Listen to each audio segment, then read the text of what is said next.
Hello po, magandang araw po sa inyong lahat mga kasama, mga kapatid. Muli, ito ang iyong lingkod 5M Vlog. Ang pag-usapan naman natin ngayon ay tungkol sa pag-mix ng background ng ating gagawing fake nara sa ceiling. Ito ay napakagandang ideas o design na aking gagawin at akin nang nagawa ito sa mga iba't ibang mga project. Napakasimple lang ito mga kasama. Kailangan ang gagawin natin ay siyempre pag hardiplex, masilyahan ng Boss Nibble Putty, mas matibay, pwede ring Acrytex cast. Kailangan ang hardiplex ay batakan natin ng buo kahit dalawang pasada para mas maganda, mas makinis. Pero ang ginawa ko dito ay nagmix ako ng 1 litrong burger brown na Titan elastomeric at yung puti na ginamit ko naman dito ay rain or shine kasi walang available na Titan elastomeric na puti. Kaya pwede rin namang paghaluin ang dalawang brand na ito na rain or shine or Titan, basta elastomeric siya. Bali dito ang timplada ko dito ay 1 litrong burger brown at white na rain or shine. Bali ang tinimpla ko dito ay para ito sa kisame sa ceiling. Ito ang gagawin nating background. Kailangan na masilyahan na natin ang kisame na ating lalagyan ng simpleng design at lihain. Kaya nito ipinapakita ko dito ang aking pagmix. Simple lang ito mga kasama. 1 litrong burger brown at 1 litrong white. Nasa sa inyo kung yung hindi masyadong matingkad, pwede ring 1 litrong white at kalahating litro na burger brown. Gaya ng nakikita nyo dito mga kasama, ay kailangan nating haluing mabuti. Importante yun. Haluin nating mabuti bago natin isalin.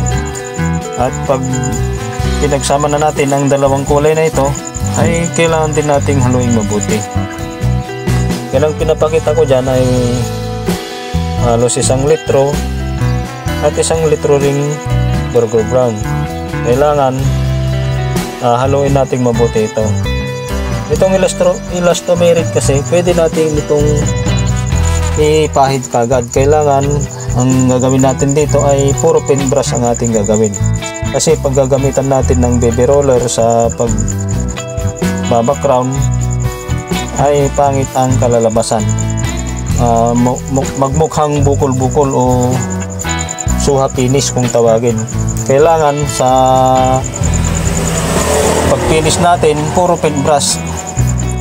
Halimbawa primer, kung gloss latex na boys nang gagamitin natin, ay pag flat latex ay puro brush ang gamitin at sa pang-finish natin na gloss ay brush din. Ito naman ay elastomeric. Kailangan itong brush din ang gagamitin natin dito kahit 4 na mano kasi ang elastomeric medyo manipis siya, hindi ganong makatawan. Kumbaga hindi gaya ng ibang brand na malapot kaagad gaya ng Boysen. Ito medyo malapot din siya, kaya lang pag elastomeric siyempre direct ka na siya, direct na, hindi ka na magpa-primer kasi ang elastomeric ay self-priming kung tawagin. At hindi ka na mag-primer, pwede rekta mo lang siya. Kailangan lang para matibay pag lihan natin yung kisame, kailangan tanggalin natin mabuti ang alikabok. Isang alikabok sa number 1 na nagpapatoklap sa pintura, alikabok ng masilya.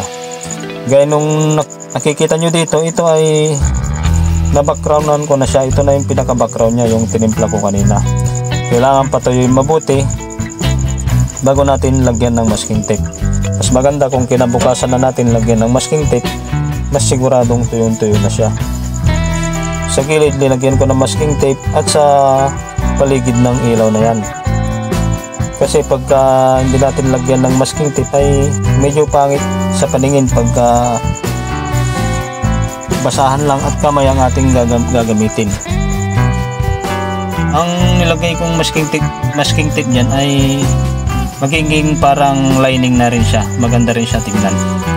Kailangan medyo agudin din natin ng kamay yung masking tape para walang lulusot na kulay. Ito naman ay tinimpla ko. Nasa sa inyo kung gusto nyong rose na lang o burnt na lang, pwede rin. Itong ginamit ko dito ay rose na, burnt at Venetian red. Ang mas marami ditong nilagay ko ay yung burnt na. Yung rose na ay konti lang. Nasa sa inyo yan kung anong gusto nyong kulay. Kailangan dyan ay testingin nyo rin kung maganda yung kulay nya. Ang nilagay kong rose na dyan ay konti lang. Mas labang dito yung burnt na. Kailangan ang ilalagay din nating tubig yan ay konti lang, katiting lang. Pero pwede ring halimbawa 1/4 liter na latex color, pwede ring half liter na tubig. Pero mas maganda kung huwag natin ganong labnawan. Matamtaman lang yung lapot nya. Pagka malapot kasi, pag natuyo, matingkad. Kumbaga, mas makulay. Pero pagka medyo malabnaw, siyempre medyo gagaan yung kulay nya. Hindi siya ganong matingkad. Kailangan lang dyan, haluin nating mabuti. At nagamitan natin siya ng basahan. Yung basahan lang na nylon. Huwag tayong gagamit ng basahan na yung pure cotton, yung 100% cotton. Mas pangit kasi pagka yun ang ating gagamitin. Mas maganda kung yung nylon, yung gaya ng damit ko, pwede yan. Maganda yan ang hagod nya.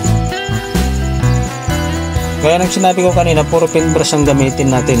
Bali, 4 na mano na pinahid ko dyan yung background nya na tinimpla ko kanina.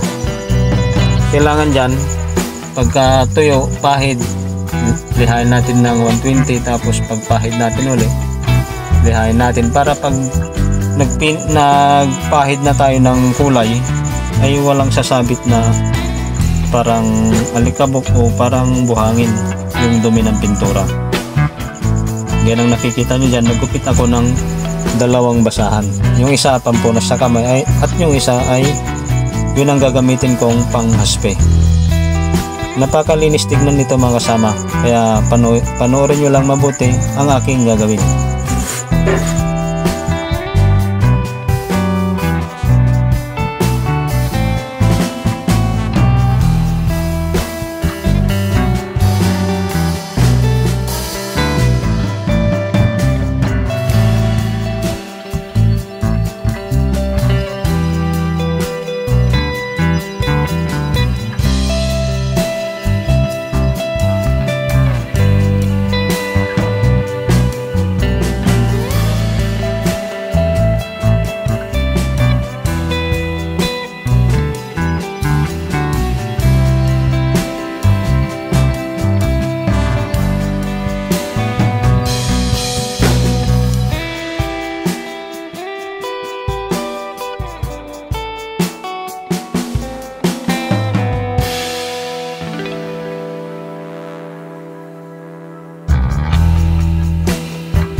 Kailangan mga kapatid, pagka tapos na tayong maghaspe, ay kailangan natin pahiran ng acrylic emulsion.